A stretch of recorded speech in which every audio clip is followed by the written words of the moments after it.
Here in the third block, we welcome into the cultural hall. Make a little space for him, please. Would you mind scooching over a little bit? They're starting to get pretty full here on the back road. Not road.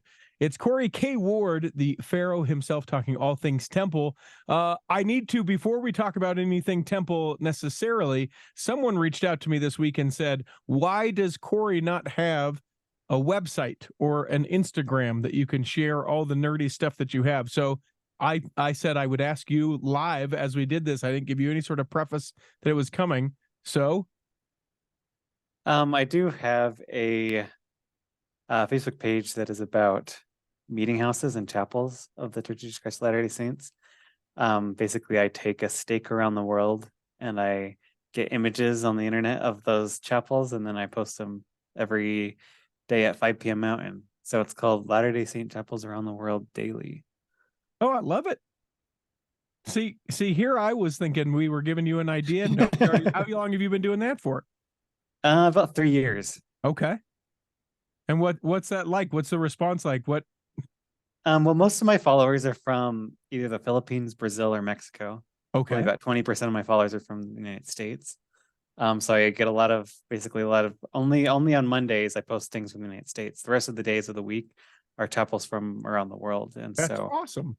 There's a big response from people in other language with other languages, other countries that like to see how the church looks around the world. So okay, I want to know more then. When we talk about followers, how many, it doesn't matter. It's not about the numbers. I just hope that the Godfredson family joins the church. But if we had to report numbers, tell me what we're looking at.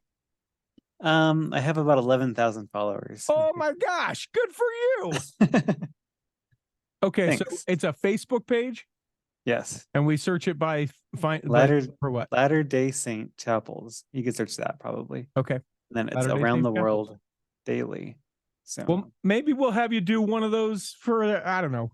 Maybe we'll pilfer something or steal your concept and have you do one a week for the cultural hall. I don't know. That'd be kind of fun. But yeah, this person specifically was like, he is so nerdy. And I was like, hey, now watch it. That is my Corey K. Ward you're talking about. And they're like, no. I love it. I love every time he's on. So very complimentary nerdy. Well, I'll tell you something nerdy that once we get to one of the temples in Africa, I found a meeting house that has a very interesting note on it. So okay. I'll tell you about it. That's a great segue. Let's get into it. When we last chatted, we were only able to talk about the St. George Temple because you and I both were able to go through. If you haven't listened to that, that is the last Articles of News episode that we posted. You can find and listen to all that. We also talked about the 3 temples that were dedicated all in the same day. So we have got a slew of news about temples of the church. So I'll let you take us wherever you'd like to go. Well, thanks for opening up the overflow section of the cultural hall. For the I can't get that strap around the thing. I need 2 people to push. Can we do that? Yeah, that'd be nice. We started Okinawa, which, by the way, for anyone of my generation, this is not you. When you hear Okinawa, you just think of the Karate Kid too. Okay. It is I'm nerdy enough that I think about World War II, but yeah, of your generation, that's what you think of, WW2. But my generation, it's the second Karate Kid.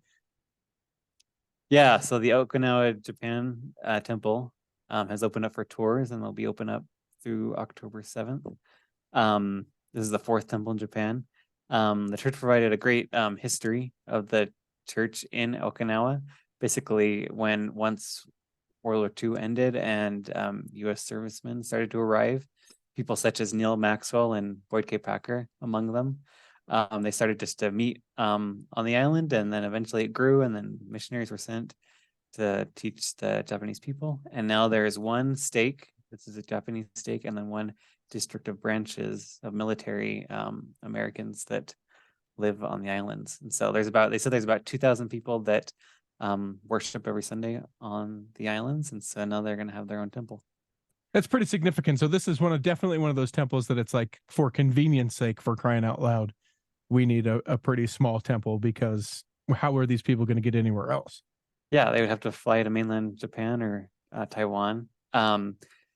The president, or I think one of the Japanese general authorities, Takashi Wada, he said that it's fitting that there's both American and Japanese communities here today, and basically that we've served side to side for 70 years here. What's really interesting is the architecture of this temple. They really chose a unique Japanese design. They said that the arches in the windows are inspired after basic local castles in the area, like the Nakagusuku Castle, which is actually where some of the servicemen met at, for church when they got there. Huh. And then they have some unique kind of floral bands around the exterior of the temple. That I guess it's a traditional karamon gate. And then they have a lot of palms, sago palms, hibiscus flowers, as well as a rock garden outside. That's cool. That's kind of a And then fun fusion of cultures, right? yeah, you see that same theme inside the temple. There's a grand staircase that has a rock garden on the interior of the temple. Hmm. And it says that the staircase is origami inspired. So the second Interesting. floor folds down to the first floor and appears as if it's floating on the adjacent wall. And so That would be cool if it actually folds down, like you hit the little button. And it's like, we need more room. But I'm guessing that's not what you mean. what's also unique about this temple is that the windows, it's a traditional Bangata artwork, I guess, that originates in Okinawa. It's basically where it's a window with 3 panes of glass, and each pane of glass has a different painting on it. And so once you put the 3 panes together, it looks like kind of the blue on the back is kind of blended in, and then you see like the flowers on the inside. So depending on if you look in the inside or the outside of the windows of the temple, it has a different like image basically. Huh.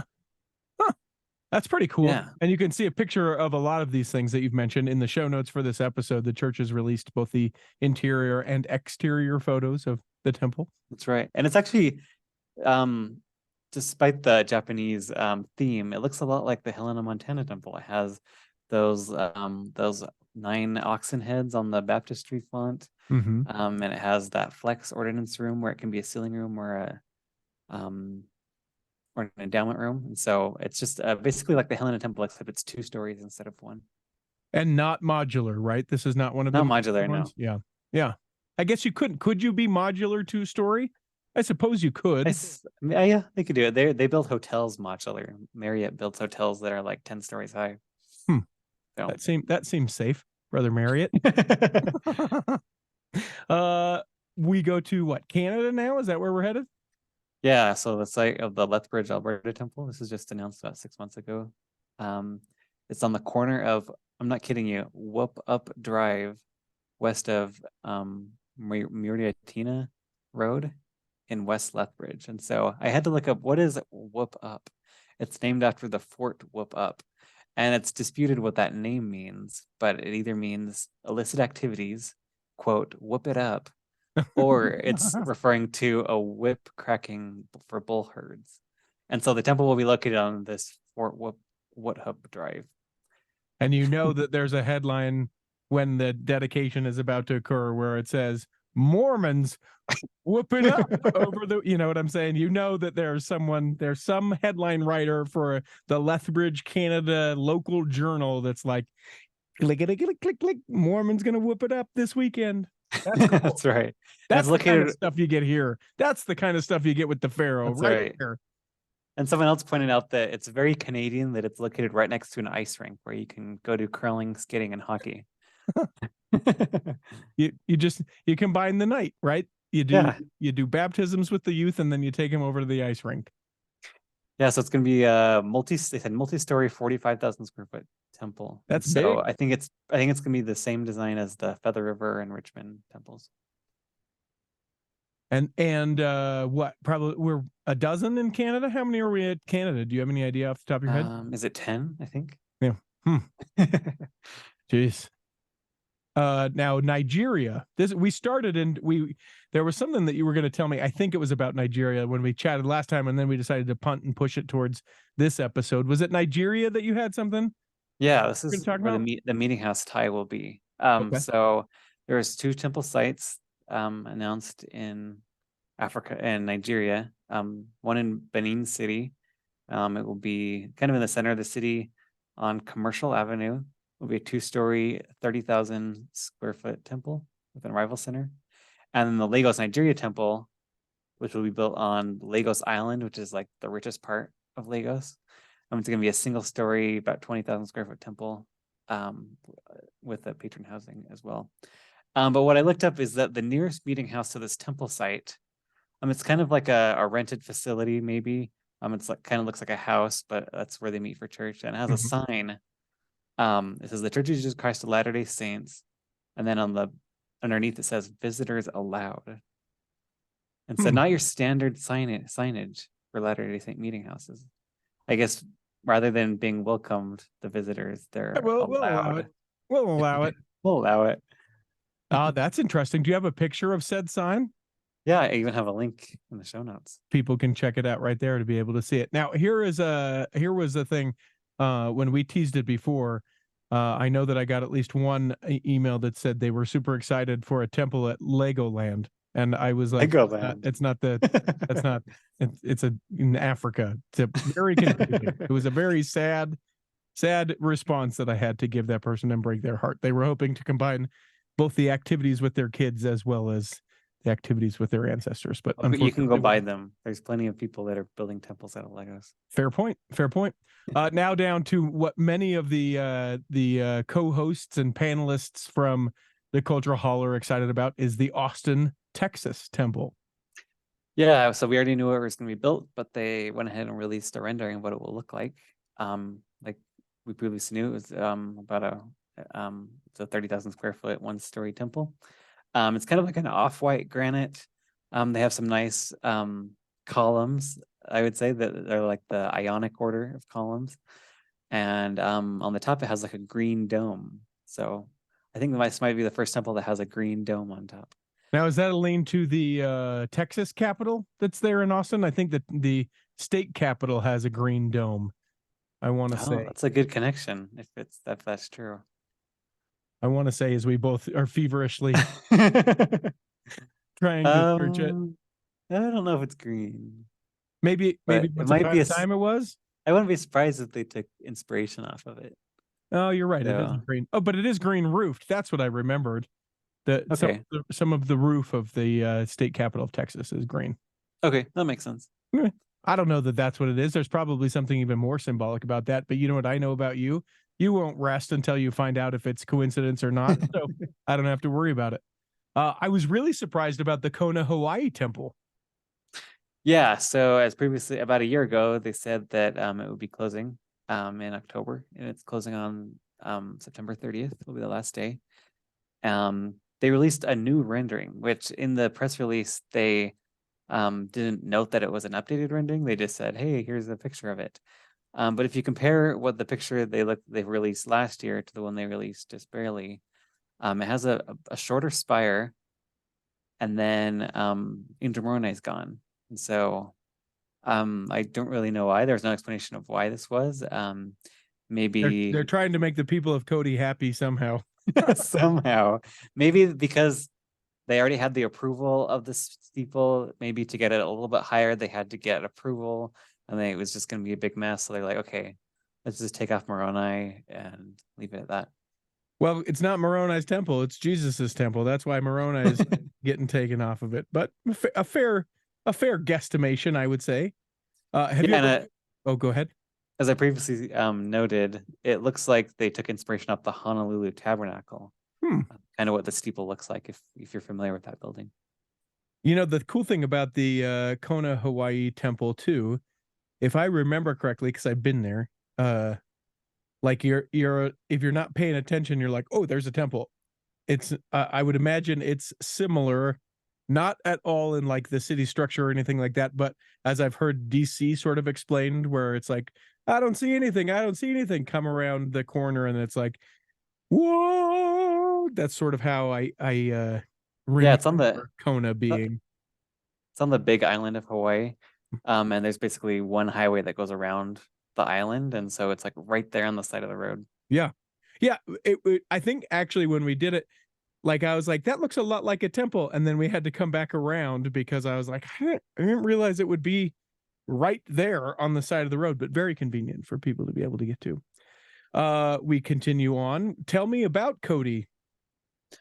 Okay, well, big news. I guess the mayor of Cody decided to issue the building permits for the Cody, Wyoming temple. And so it looks like the church has go ahead to start building.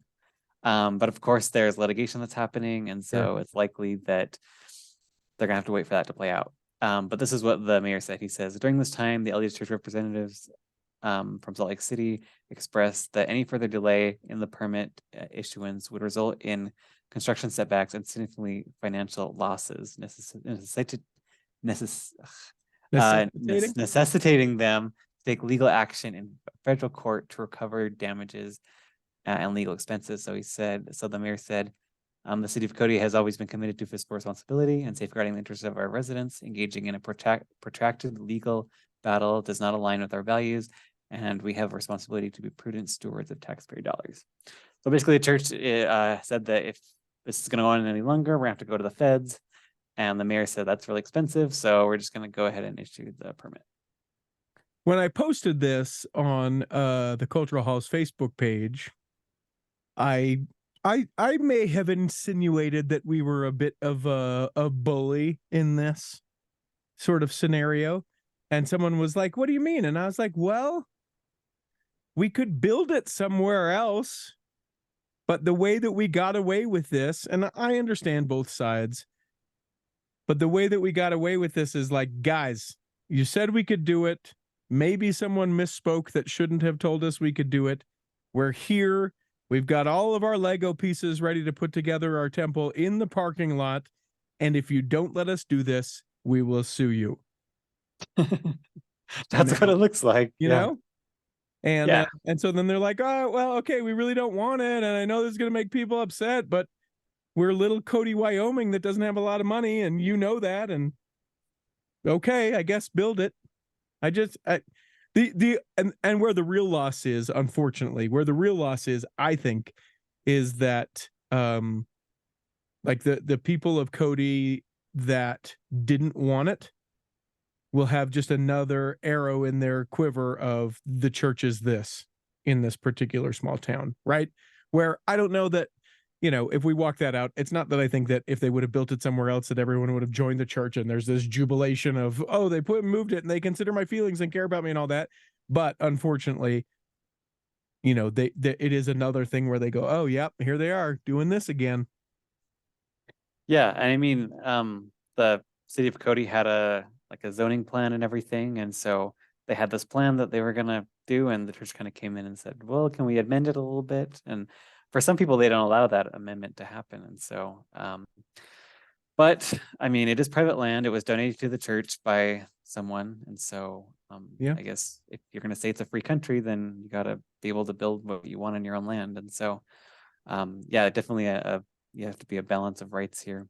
Yeah. We see in other places like Phoenix, Arizona, like Boston, Massachusetts, like Paris, France, that there's been similar things like that happen. And then when the temple's built, it seems like it's not that big of a deal. Like the temple is actually not as bad as we thought. The traffic's not as bad. So it could go either way. There could be long resentment, but it could also heal over time as people see that the temple actually doesn't generate that much traffic, especially in a small town like Cody. It won't generate that much traffic. And if they keep the lights down, I think they might be okay. And speaking of lights, we obviously then go to Heber Valley, where there's continued news about the Heber Valley Temple. Yeah, so we also saw that the city council in Heber, or maybe the county council, approved a memorandum of understanding, which is basically, I'm not quite sure exactly what it means, but it's basically like, this is what the church is going to do, and we understand that you're doing it. And so it was a 3-2 vote, so a little bit squeaked through there, the council. There are still concerns over lighting and traffic, but I think they're working them out. The church is adding a roundabout. They're paying about $200,000 or about $500,000 to add a roundabout to the road. So that will hopefully help with traffic.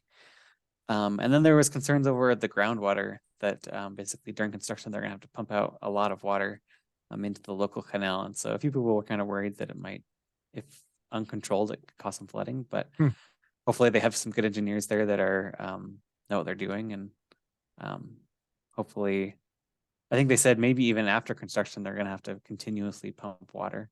Jeez. So as long as they know what they're doing and that they have a good design, I think they'll be okay. But yes, you definitely have some people concerned over that.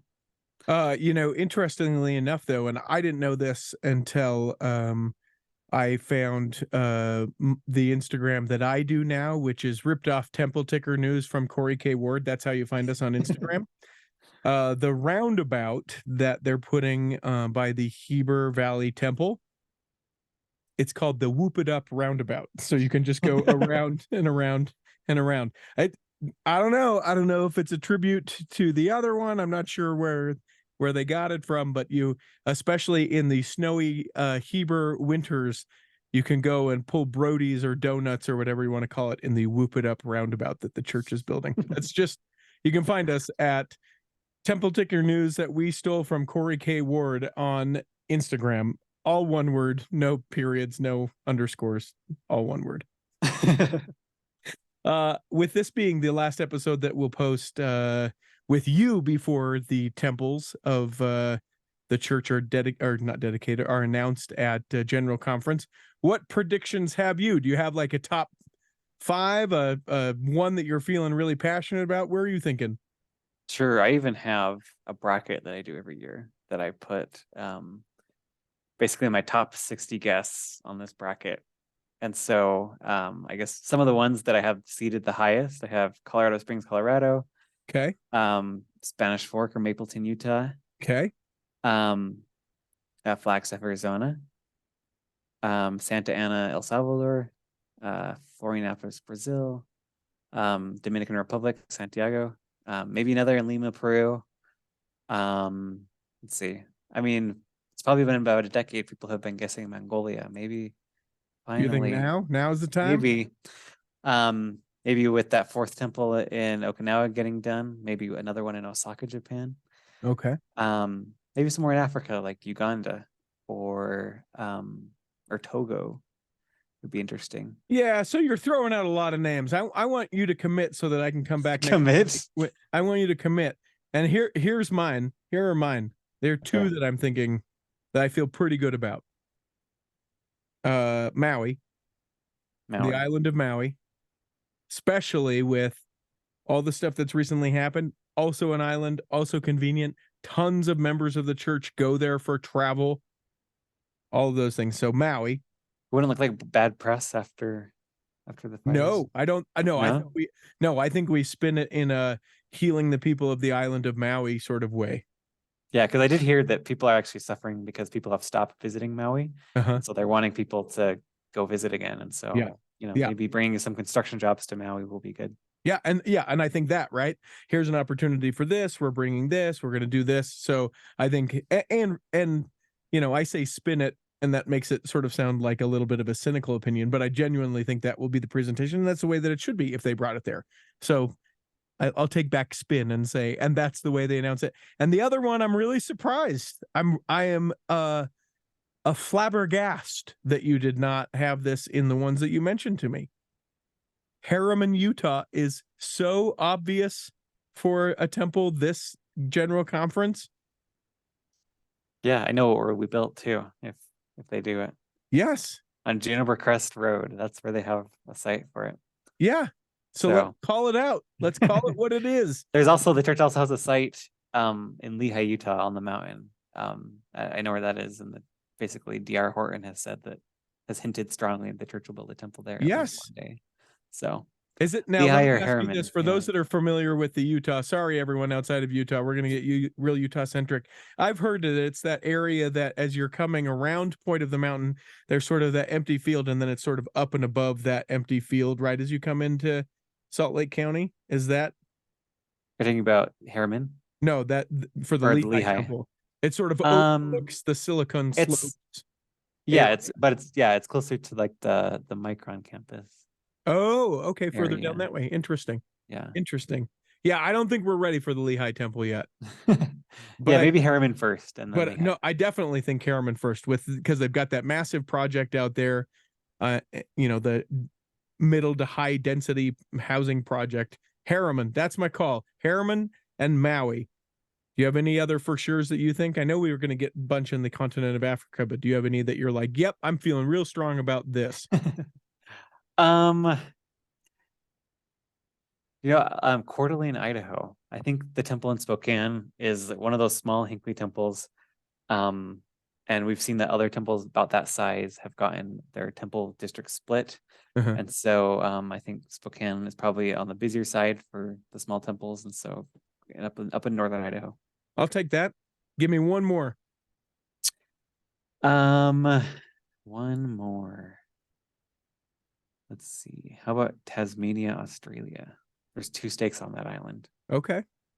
And how long? That's a boat ride, a plane ride to get out of there to go to. They have to go to Melbourne. Sydney? Oh, Melbourne. Yeah. Yeah. Okay. I'll take that.